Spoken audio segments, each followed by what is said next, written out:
Hello all, I'm Dr. Neema Bhat, Senior Consultant Hematologist, Bone Marrow Transplant Physician and Pediatric Oncologist. Today I'm going to talk about a topic that's a little different from the usual hematology related topics I talk about. That is about breastfeeding. So being a woman, it is important for us to know what is the importance of breastfeeding in a woman's life and as well as in the child's life, if you're planning to have a child. September 1st week, so starting from September 1st till the 7th of September, is celebrated as World Breastfeeding Awareness Week. Why is it so important for the general community, for normal public to know or have awareness about a simple concept such as breastfeeding? And why am I, as an oncologist or as a hematologist, talking about this, breastfeeding? I'll explain the second part to you a little later.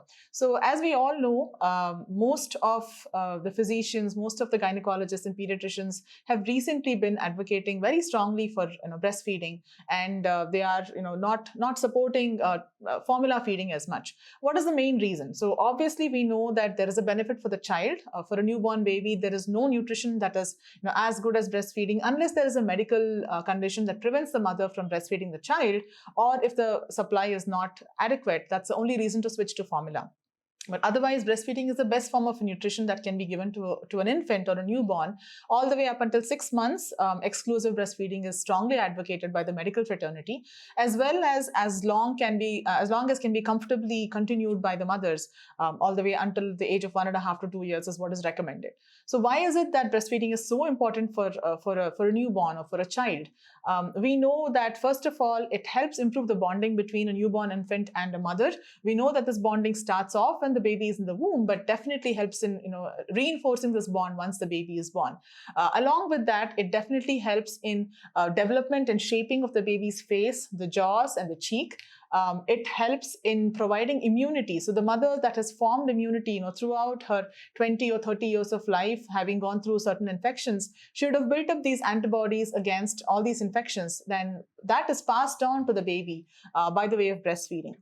So that automatically sort of confers immunity for the child against majority of your viral infections or bacterial infections, and makes it a lot easier for the child to grow well. In addition to this, it improves the child's general immunity against various infections. It also reduces the risk of development of obesity, not just when the baby is in its infanthood or in its childhood, but also in teenage years.